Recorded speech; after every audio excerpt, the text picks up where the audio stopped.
Why the 70 years Jewish captivity? Now notice when the Israelites separated into two separate nations after Solomon died, the northern 10 tribes formed Israel. The southern 2 tribes formed Judah. Thus, the Israelites of Judah became what we now call Jews. Now the Sabbath is the 7th day of the week, which is Saturday. It's a day of rest for the Hebrew people under Mosaic law. But the law also spoke of a sabbatical year. In Leviticus 25, 1 through 7, provides instructions for the sabbatical year to be observed after the Israelites moved into the Promised Land. Now you notice on the 6th day, Genesis 1:31, and God saw everything that he had made, and behold, it was very good. And the evening and the morning were the 6th day. Now, on the 7th day, Genesis 2, 1 through 3 says, Thus the heavens and the earth were finished, and all the host of them. And on the 7th day God ended his work which he had made, and he rested on the 7th day from all his work which he made. And God blessed the 7th day, and sanctified it, because in it he rested from all his work which God created and made. In Leviticus 25, verses 1 through 7, Moses recorded that, And the Lord spoke to Moses in Mount Sinai, saying, Speak to the children of Israel, and say unto them, When you come into the land which I give you, then shall the land keep a Sabbath unto the Lord. 6 years shalt thou sow thy field, and 6 years thou shalt prune thy vineyard, and gather the fruit thereof. But in the 7th year shall be a Sabbath of rest unto the land, a Sabbath for the Lord. Thou shalt neither sow thy field, nor prune thy vineyard. 7 years is a sabbatical year. You cannot work the land, nor pick the fruit of the land.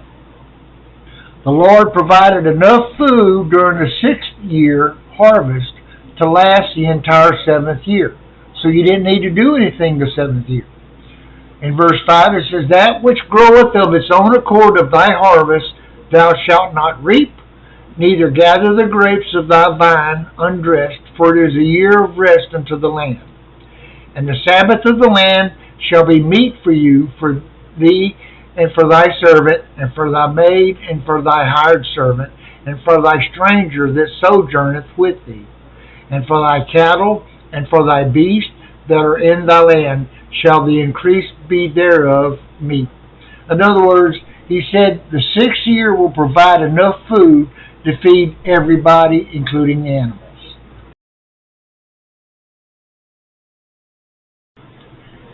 Now we see in Leviticus 25, verses 8 through 13, he says, And thou shalt number 7 Sabbaths of years unto thee, 7 times 7 years, and the space of the 7 Sabbath of years shall be unto thee 49 years.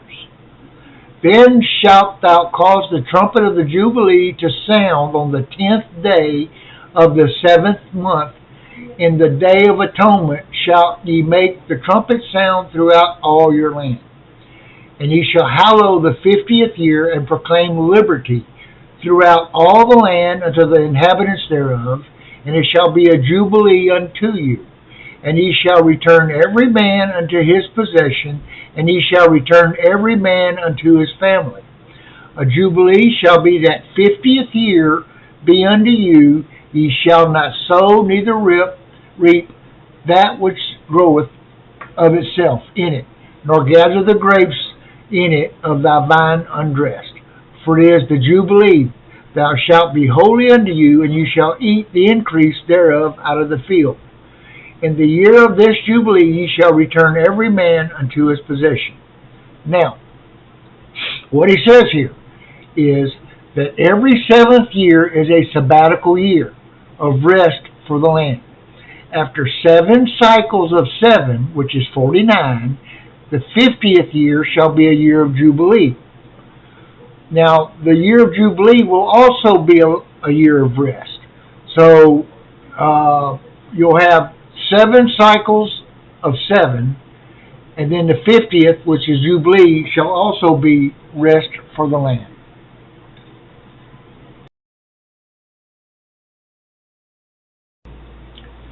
Now let's look at the 50th year again. That's the year of Jubilee.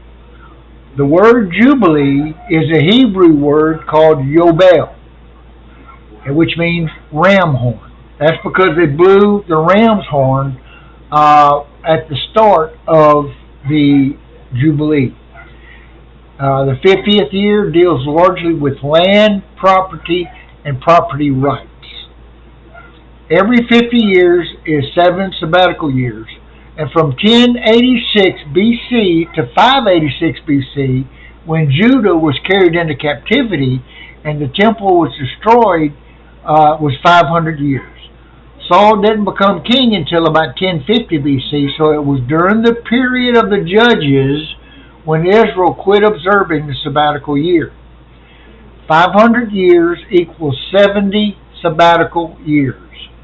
In 2 Chronicles 36:21, Jeremiah is saying to fulfill the word of the Lord by the mouth of Jeremiah until the land had enjoyed her Sabbaths.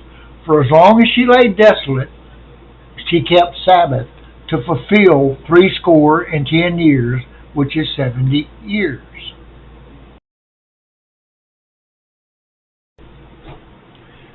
Now in Jeremiah 25, the prophet says this in his book.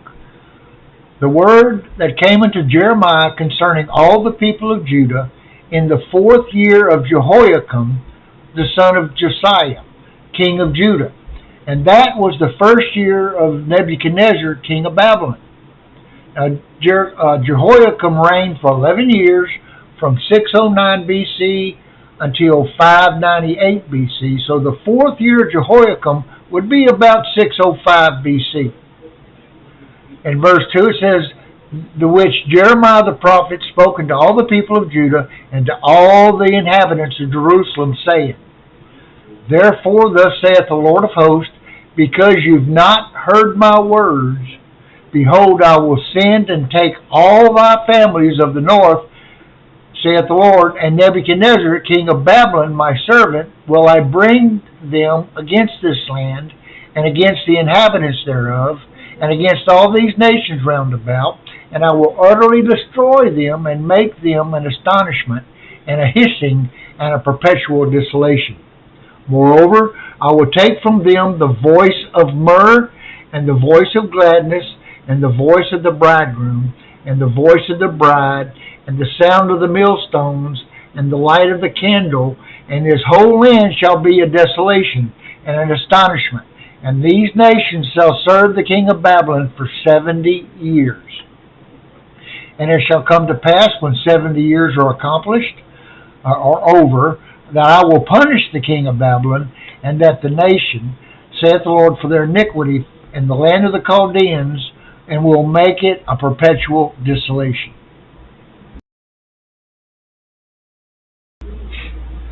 Jeremiah told the Jews that they would be in Babylon captivity for 70 years for not listening to God's commandment.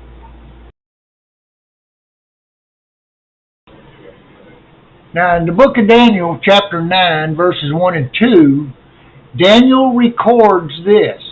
He said, In the 1st year of Darius, the son of Ahasuerus, of the seed of the Medes, which was made king over the realm of the Chaldeans. In his 1st year of his reign, Daniel understood by the books the number of years whereof the word of the Lord came to Jeremiah the prophet, that he should accomplish 70 years in the desolations of Jerusalem. This was about 522 BC. Remember, they went into captivity in 586 BC. So 70 years is past, or is fixing to pass, and Daniel understands what Jeremiah was talking about. Now, first of all, I should address that although Darius accounts for most of the time between 539 and 484, he only assumed power in 522 BC. Now in Jeremiah chapter 29, verses 10 through 13, Jeremiah says this, "For thus saith the Lord, that after 70 years be accomplished at Babylon, I will visit you and perform my good word towards you, in causing you to return to this place," to Jerusalem. "For I know the thoughts that I think towards you, saith the Lord, the thoughts of peace and not of evil, to give you an expected end. And then shall ye call upon me, and ye shall go and pray unto me, and I will hear unto you. And ye shall seek me and find me, when you have searched for me with all of your heart."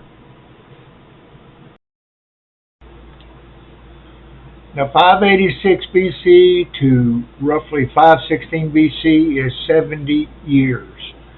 516 BC roughly is the years that decree went out from Darius II to rebuild Jerusalem.